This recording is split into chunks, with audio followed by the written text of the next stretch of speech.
Assalamu alaykum hörmətli televizor köykçülər. Görüyatqanlar Uyğur radio televiziyasının kəşli xəbərlər proqramısı. Mən Xumaray Bəxtiyar. Həmmimiz mübarək Ramazan aylarımızını axırlaşdırıb, musafirlik hayatımızdaki roziyetimizni, vətən həsrətimizni yürəkimizə tengib durub, göz yaşlarımızı sürtüb durub kütüb aldıq.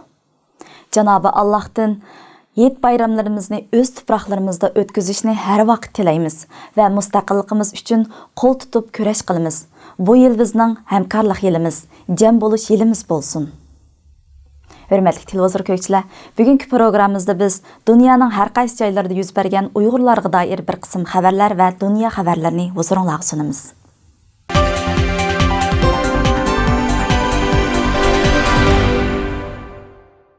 4 iyun dunyoning har qaysi joylarida yashayotgan Uyg'urlar muajirat hayotidagi yana bir ro'ziyatni kutib oldi.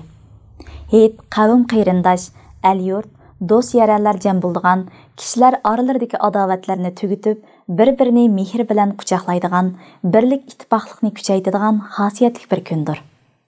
Urug' tuqqanlarning hayot mamotidan xabarsiz qilayotgan, ular bilan telefonda yetlashish fursatidan mahrum bo'lgan muajiratdagi Uyg'urlarning bo'lsa, qalbidagi seg'inish, alam, hijron o'tlari texmi kuchayib, g'amga cho'kib, ko'zlari ixtiyorsiz namlanadi. Hit xosiyati bilan o'z ona yurtidagi hamma jam bo'ldigan muborak paytlarga o'rtoqlasha olmasimi, ularning qalbi vatanga talpinib turdi.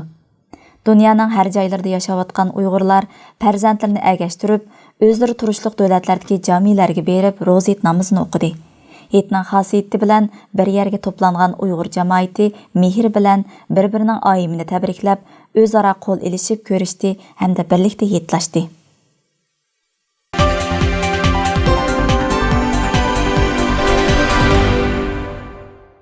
Bir necha ay ilgari Gollandiya Yasha Uyg'ur tashkilotidagi avangard yoshlarning tashabbusi bilan ijtimoiy taratqularda Gollandiyada ahamiyatli bir kun faoliyat elib berish to'g'risida tashviq chaqiriqi chiqarilgan edi. Uzoq vaqtlik ovozga qo'yish, tizimlash, iyon yig'ish, maydon hozirlash, o'yin tayyorlash qatorliq turli xizmatlar tamomlangandan keyin bu ahamiyatli bir kun 9 iyun Gollandiyaning Zes shahridagi bir tantarbiya zalida elib berildi.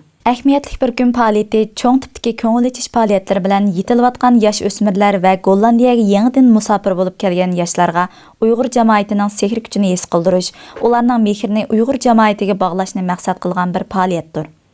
Faoliyat 3 soat 12 da rasmiy boshlanib, oldi bilan yoshlar vakili Elshad Islom qisqacha echilish so'zi qildi. Onundan keyin yaxshi natijalar bilan universitetlarga o'tgan Mirali, Kavsar, Alarik qatorliq yoshlar o'zlarining o'qish tarixi, tajribalari, qo'lga keltirgan natijalari hamda o'qish orzusi bor yoshlarga har vaqt yordam qilishni xohlaydiganliklari haqida leksiya so'zildi. Leksiya oxirlashib, zalda ayrim-ayrim guruhlar bo'yicha qo'shiqda shakal to'p to'shish, arqon tortishish, zehn sinash, pay to'p, futbol musobaqalari uyushtirildi. Zal ichidagi qizg'in kayfiyat umoq bolalarning chehradagi shad-xo'ramlikdan uzoq mazgil g'oyib bo'lgan bayram kayfiyat aks etadi. Faoliyat oxirida tashkillovchi o'rin Yasha Uyg'ur tashkiloti yangidan qurilganligini rasmiy holda e'lon qildi. Hammalar qizg'in tabrikladi. Egalashimizcha Yasha Uyg'ur tashkiloti Gollandiyadagi g'olliq yoshlardan tashkillangan tashkilot bo'lib, buningdan ilgari har turli namoyish, tashviqot xizmatlari va futbol musobaqalarini tashkillab, yoshlarni uyushtirishda ko'rinarli xizmatlarni qilgan. Bu qitimliq faoliyatga Gollandiyada yashayotgan 150 atrofida kishi qatnashdi.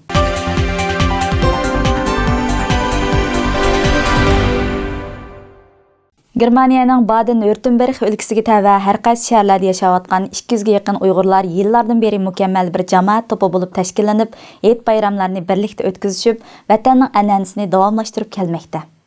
Vatanimizda og'ir zulm bo'layotgan bugünkidek vaziyatda bizga qo'yilgan talabning nihoyat yuqorligini, vazifamizning og'ir va mushkulligini his qilgan Baden-Württemberg o'lkasidagi Uyg'urlar o'zligidan tashkillanib, Uyg'ur mashrab jamoatini shakllantirgan. Ular bir yoqidan bosh, bir yandan qo'l chiqarishib, ittifoqlashib, o'zligimizni, tilimizni, madaniyatimizni, dinimizni yot ellarda yo'qotib qo'ymaslik uchun, vatanda qon yig'layotgan xalqimizning davosini anglatish uchun jamoat bo'lib yashashning texmi muhimligini his qilgan. Shu sababdan mashrab jamoati sistemli holda oyda bir qitim kichik faoliyat, bir necha oyda biror qitim cho'ng tipdagi faoliyatlarni uyushtirib, o'zlarini tarbiyalash, farzandlarini tarbiyalash, o'zaro uchur almashtirish, bir-biriga hamroh bo'lish, bir-biriga ega bo'lish, hamkorlashishdek Uyg'ur ruhini joriy qildirib kelmoqda. Uyg'ur mashrab jamoati yana farzandlarga an'anamizni o'gitish, ularning ona tilini yaxshilash maqsadida Uyg'ur ona til maktabini qurgan bo'lib, faoliyatga qatnashuvchilar yig'in zalining temiga esib qo'yilgan xatlarni bizga alohida ko'rsatib turib, bu xatlarga munda qarasangiz sal satira ko'rinadi. Lekin bu xatga nisbatan bizning mehr muhabbatimiz bor. Chunki bizning ona til maktabimizda savodini chiqargan, bu yerda tug'ilib cho'ng bo'lgan qarindoshlarimiz, farzandlarimiz mush qitimliq faoliyatimiz uchun bu xatlarni o'zlari yezib alohida tayyorladi. Faoliyatimiz amaliy tabiiylikni asos qilganlik uchun bu xatlarni tamg'asdiq deyishdi.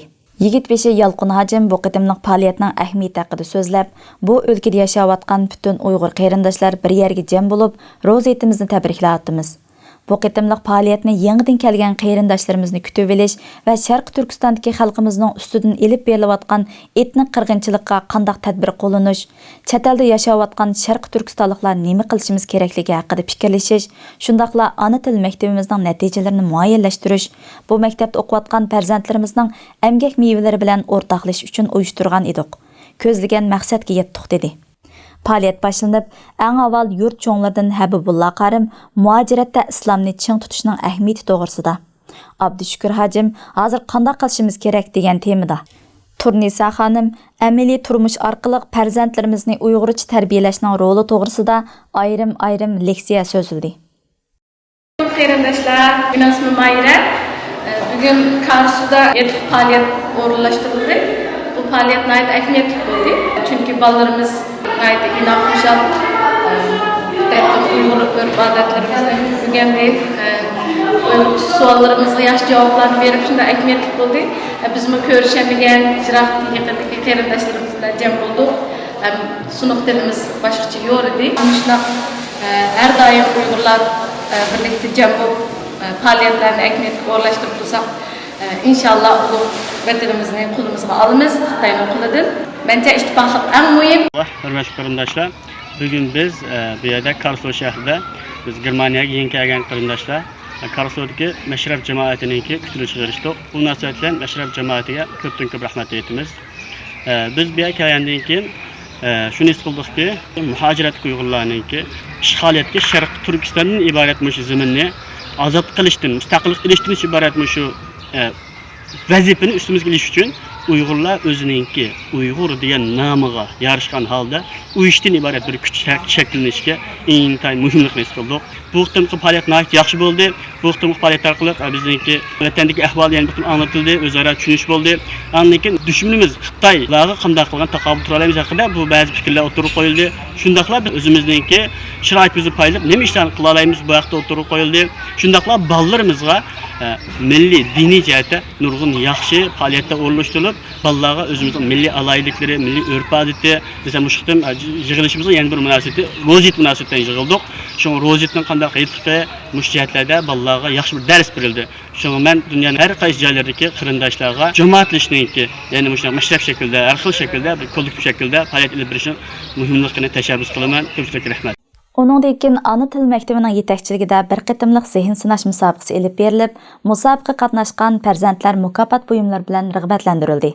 Oxirida yoshlar o'zlari tayyorlagan yetliq adabiyot san'at nomerlarini ko'pchilik sunib, faoliyatni texmi jonlantirdi. Faoliyatga qatnashuvchilar har doim o'tkaziladigan bu xildagi faoliyatlardan intayin mamnunligini ifodalab, mashrab ahliga rahmatini bildirishdi.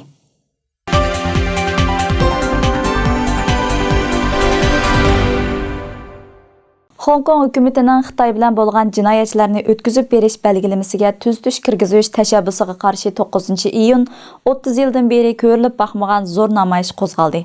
Bu qitimliq namoyish 1997-yili Hong Kongning egilik huquqi Xitoyga o'tkazib berilgandan keyingi eng cho'ng ko'lamli namoyish hisoblandi ekan. Chet el matbuotlarida namoyishga qatnashgan odam sonining 1 milliondan oshadiganligi qayd qilingan bo'lib, shu kuni tushdan keyin Viktoriya maydoniga yig'ilgan 180 ming kishilik shahar aholisi 4-iyundagi Tiananmen qirg'inchiligiga ta'ziyasini bildirgandan keyin qonun tuzish majlisining oldiga yig'ilib, yangidan tuzilgan qochqin belgilamasiga o'zgartish kirgizishga qarshi turgan. Ishning asli Tayvandan Hong Kongga maxfiy elib kelingan bir jinoyat gumondor delosidan kelib chiqqan bo'lib, Hong Kong aholisi bu belgilemege asasen kelgüsida Hong Kongliklarmı Xitayga ötküzüp berilip bertaraf qilinsa, adil bertaraf qilinmasligidan ansirgan. Ular bu belgilemelerning hech qanday kapolatga ega emasligi, Xitoydagi advokatlar tutqun qilinadigan davlatda kishilik huquq, insoniy huquqning hech qanday kapolatga ega bo'lmaydiganligini aytishgan. Xitoyni qaytarib olayli, Xitoyga qaytarishga qarshi turimiz, Linjin o'rin bo'shat degandek lozunkalarni ko'targan aholi hukumatni mazkur qonun loyihasini bekor qilishga chaqirib, Xitoy hukumatiga bo'lgan ishonchsizligini, kunsiri yomonlashayotgan axborot va fikr erkinligiga bo'lgan andishasi va noroziligini ifodalagan. Namoyishga qatnashuvchilarning soni aslidagi mo'lchardan eshib ketganligi sababli saqchilar asli etib etilgan ba'zi yo'llarni echishga majbur bo'lgan. Bu qitimqi namoyishga ko'plagan oliy maktab o'quvchilari va o'qituvchilar qatnashgan bo'lib, Hong Konglik ayol professor Sharq Turkistonni o'z ismi bilan tilga elib, vatanimizdagi og'ir zulm orqali Hong Kong xalqini ogohlantirgan.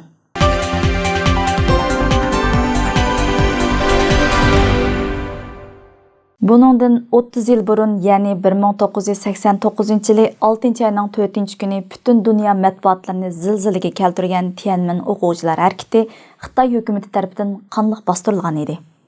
Ayni chaqda Xitoy rahbari Deng Xiaoping g'arbliklar buni unutib qoladi degan bo'lsa-mu, Xitoy hukumatining tinchlik bilan demokratiya talab qilgan jamiyatning avangardlari va ziyolilar qo'shini bo'lgan oliy maktab o'quvchilaridan tashkil qilgan o'z fuqarolarini qonliq bostirgan bu zo'r voqeani g'arbliklar emas, butun dunyo unutib qolmadi. Dunyoning har joylarida har yili mush kunida Tiananmen qirg'inchiligi o'xshamagan shakllarda xotirlanib kelmoqda. Ayni yillardagi Tiananmen o'quvchilar harakatining rahbari O'rkash Davlat Tiananmen qirg'inchiligining 30 yilligi munosabati bilan Washington pochtasi gazetida maqola e'lon qilib, Trump hukumatini Uyg'ur rayonida elib berilayotgan bostirishga qattiq inkas qaytarishga chaqirdi. 3-iyun Amerika Washingtondagi Uyg'ur kishilik huquq qurilishi tashkiloti Tiananmen qirg'inchiligining 30 yillik xotirasi munosabati bilan maxsus bayonot e'lon qilib, bir hukumat uchun qirg'inchilik hamda insoniyatga qarshi jinoyatni 30 yilgacha sir saqlash zodil normal bo'lmagan bir hodisa deb ko'rsatdi va har qaysi davlat hukumatlarini Xitoy hukumati sodir qilayotgan bu hodisalarga qarata bir tadbir elishga da'vat qildi. 4-iyun Amerika Davlat Majlisida Tiananmenning 30-yili Xitoydagi bostirishning tadrijiy taraqqiyotini qayta baholash nomida guvohlik berish yig'ini ochilib, Sharq Turkistondagi Uyg'urlarning vaziyati alohida tilga olindi.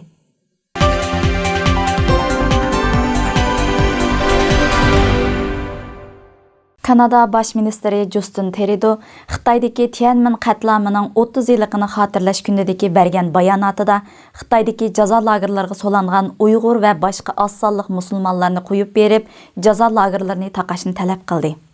Xitoydagi inson haqlari dafsandichiligining anish qo'zg'ayotganligini ta'kidlagan Bosh ministr Justin Trudeau, biz davomli holda Xitoyning kishilik huquqini hurmat qilishga, namoyish qilish huquqini hurmat qilishga, so'z erkinligiga hurmat qilishga, Sharq Turkistondagi Uyg'urlar va boshqa oz sonli millatlarga qaratgan zulmni to'xtatishga chaqiramiz dedi va Beijing hukumatining bu chaqiriqqa hurmat qilish kerakligini ta'kidladi. Kanada tashqi ishlar ministri Chrystia Freeland-mu Xitoy hukumatiga o'ldirilgan, tutqun qilingan, yo'qolib ketgan Xitoy fuqarolarining oqibati haqida sukutda turib olishlarini to'xtatishi kerakligini bayon qilib o'tdi. Huawei'ning moliya ishlari direktori Meng Wanzhouning qo'lga ilinishidan keyin Kanada hukumati bergan bu bayonotga qarata Xitoy darhol inkas qaytardi.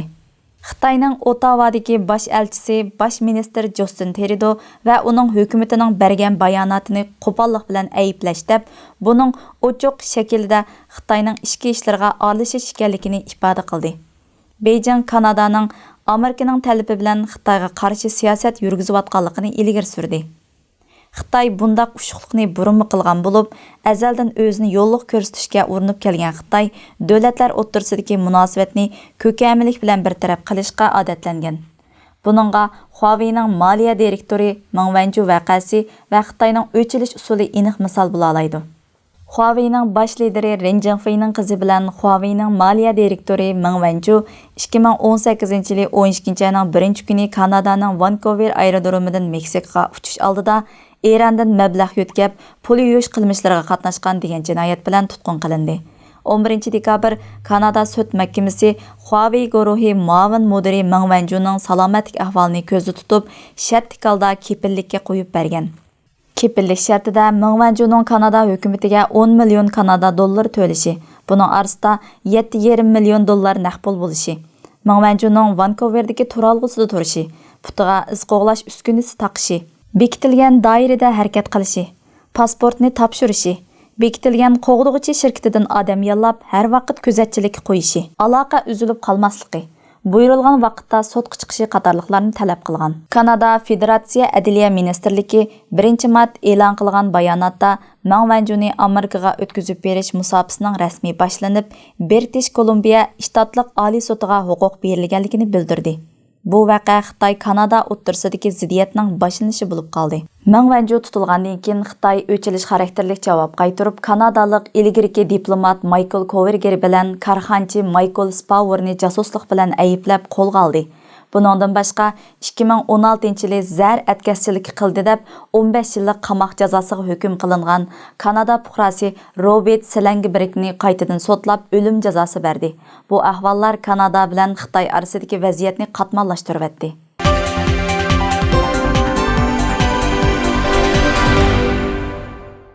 Amerika Davlat Mudofaa ministri Patrick Shanahan Xitoyning Janubiy dengizdagi boshqa davlatlarga askariy yo'llar bilan besim qilayotganligini aytdi. Amerika axborotlarida xabar qilinishicha, Shanahan Singapurda o'tkazilgan Osiyoning bexatarligidagi muhim nuqta Shangri-La yig'inida bayonot berib, Xitoyga qarata ogohlantirish berdi. Ba'zilarning Hindi Tinch okean rayonidagi davlatlarga uzundan beri qurolliq tahdid selib, xalqaro tartibni buzayotganligini bildirgan Shanahan, bu rayondagi ba'zi aktyorlarning qimmatini iqtisodiy va diplomatik jihatda istisno qilganligini hamda boshqa davlatlarga askariy yo'l bilan besim ishlatishga urinayotganligini bildirdi. Shanahan bu aktyorlarning Janubiy dengizda taraqqiy qilgan qurol sistemalarini qurib, bu rayonning muqimligini buzayotganligini aytdi. Yana bir tarafdan Xitoy bilan Amerikaning hamkorligini xohlaydiganligi va adil raqobatlashishni qarshi oldiganligini tilga olgan Shanahan, boshqa davlatlarning egilik huquqiga ta'sir ko'rsatish maqsadida elib berilgan harakatlarning oxirlashishining kerakligini ta'kidlab o'tdi. Hindi Tinch okean rayonining muqimligini ta'kidlab o'tgan Shanahan, biz bu rayonga mablag' solamiz. Sizlar bilan birga mablag' solamiz dedi. Shanahan Tinch okeandagi davlatlarning o'z kelajagi uchun mablag' selishi kerakligini aytib o'tdi. Xitoy Davlat Mudofaa ministri Wei Fenghe bu yig'inda so'z qilib, Tayvanni cho'ng quruqlikdan ayirishni tashabbus qilganlarga qanchalik badal ketishidan qat'iy nazar qat'iy yo'l qo'ymaymiz. Xitoy urushni xohlamaydi, biroq Amerika urushmoqchi bo'lsa, oxirgacha urushimiz dedi. Beijing va Washington qatmanligini pasaytish uchun 31 maydan 2 iyungacha Singapurda o'tkazilgan Shangri-La yig'iniga avatgan hay'atlar o'xshamagan vakillardan tarkib topgan yuqori darajaliklar yig'inida so'z qilgan Xitoy Davlat Mudofaa ministri Wei Fenghening kun tartibga kelgan masalasida oxirgi vaqtlarda Tayvan bo'g'zidan Amerikaning urush kemalarining o'tishi va Amerikaning Xitoyga qarshi Tayvanga bergan yordami bor bo'lib, u bir tashqi kuch Xitoyning Tayvan siyosatiga jang e'lon qilib, Tayvanni cho'ng quruqlikdan ayirishga tamshildi ekan. Xalq ozodlik armiyasi davlatni qo'g'dash uchun oxirgacha elishidi dedi.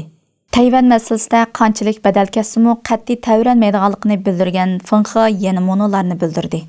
Xitoyni bo'lish maqsadiga yetolmaydi. Tashqi kuchlar Janubiy Xitoy dengiziga kelyotidi. Shuni bildirib qo'yayki, Tayvan masalasida har qanday bir daxli-taruz mag'lubiyat bilan oxirlashidi. Boshqa tarafdan ziddiyatni yengiltish uchun Amerika va Xitoy suhbatga qatnashishni qabul qildi. Amerika bo'lsa tijoriy munosabatlarni talash-tartish qilish uchun har vaqt tayyor. Ammo Amerika urushni tanlasa, Xitoy oxirgacha urushidi dedi. Amerika taraf vakili Davlat Mudofaa ministri Patrick Shanahan Amerikaning rayondagi ittifoqdoshlarini Xitoyga qarshi ogohlantirib, o'z egilik huquqini qo'g'dash uchun bexatarlik sarfiyatlarini oshirishga taklif qildi.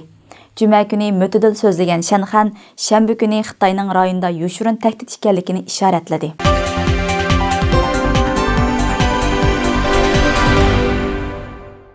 Angliya ziyaratining 2-kuni Donald Trump Bosh vazir Theresa May bilan bayonot berish yig'ini ochdi. Bu qitimliq ziyoratning muhim nuqtasi Angliyaning Yevropa ittifoqidan chekinishi, Huawei, soda va havo klimati bo'ldi. Trump Angliyaning Yevropa ittifoqidan chekinishni qo'llaydiganligini bildirdi. U ilgari Angliyani ogohlantirib, agar Huawei shirkati Angliyaning 5G tor qurilishiga qatnashsa, Amerika Angliya hamkorligining ta'siriga uchraydiganligini aytgan edi. Biroq Angliya o'zak shirkati Arim Xitoy bilan to'xtamni bekor qilgan bo'lsa-mu, Angliya hali ham ikkilanish bosqichida turmoqda.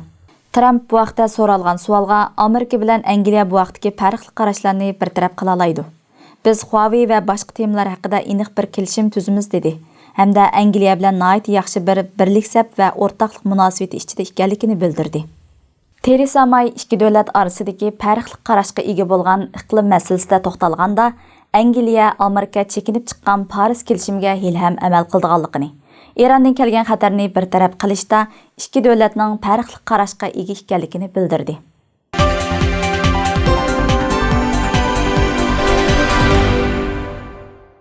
Dunyoni titratgan bolalar. 10 iyun tushdan keyin soat 3 da Turkiyadagi surgunda hukumat, Buyuk Turkistonliklar jamiyati, Mahmud Qashqar jamiyati, Dunyo Uyg'ur ayollar birligining tashkillashi bilan Turkiyada yashayotgan Uyg'ur farzandlarimiz Istanbuldagi Amerika konsuli oldiga yig'ilishib, Suriyadagi terrorlik tashkilotlarining kontrolli ostidagi hol lagerida tutib turilayotgan 1500 ga yaqin yetim bolalar bilan 500 nafar Uyg'ur ayollarning qo'yib berilishini talab qilib bayonot e'lon qildi. O'smirlar tushlik tillari bilan hol lagerda tutib turilayotgan onalarning, bolalarning gunohsiz ekanligi, agar ular Xitoyga qaytarilsa, Sharq Turkistondagi millionlagan Uyg'urlarning beshiga kelayotgan fojiaga o'xshash qismatga duchor bo'lganligi, bolalarga erkinlik berilish kerakligi haqida bayonot berib, Amerika konsulining bularga ega chiqishini va Turkiya Cumhuriyeti Dunyo inson haqlari tashkilotlarining buningga sukut qilmasligini talab qilishdi. Balalarning Sharq Turkistonga mustaqillik, uxlamanglar insonlar, balalarga ega bo'linglar degandek shuarlari bilan atrofdagilarning diqqatini tortdi. Bu qitimliq namoyishga 150 nafar yosh o'smirlar qatnashgan bo'lib, ziyoratimizni qabul qilgan Gulgina Idris xonim mundaq dedi. Bugun Turkiya Istanbulda faoliyat qilayotgan ijtimoiy tashkilotlarimizning tashkillashi bilan Amerikaning Istanbuldagi konsulxonasi oldida kelgusining umidlari bo'lgan ummaq farzandlarimizning qizg'in ishtirok qilishi bilan Suriyada tutqun qilingan xonim qizlarimiz va Narsiyada farzandlarimizning tajovuzchi Xitoyga qaytirilish xavfiga qarshi turib, inson haqlarini qo'g'dash yuzasidan Amerika hukumatiga taklifnoma sundiq. Bu faoliyatning maqsadi nima deganda, asosiy maqsad tajovuzchi Xitoyningki zulmidan qochib Suriyada asir bo'lib qolgan va tajovuzchi Xitoyga qaytirish xavfiga duchor bo'layotgan, xo'rlanayotgan, o'lim girdobida turayotgan miskin xonim qizlarimizni, Narsiyada farzandlarimizni o't ichidan qutuldirishda xalqaroning diqqatini qo'zg'ash, Xitoyga shu narsalarning qaytarilsa faqatla o'lim zindonga mahkum bo'lganligini nola qilish uchun Amerikaning Istanbuldagi konsulxonasiga bordik.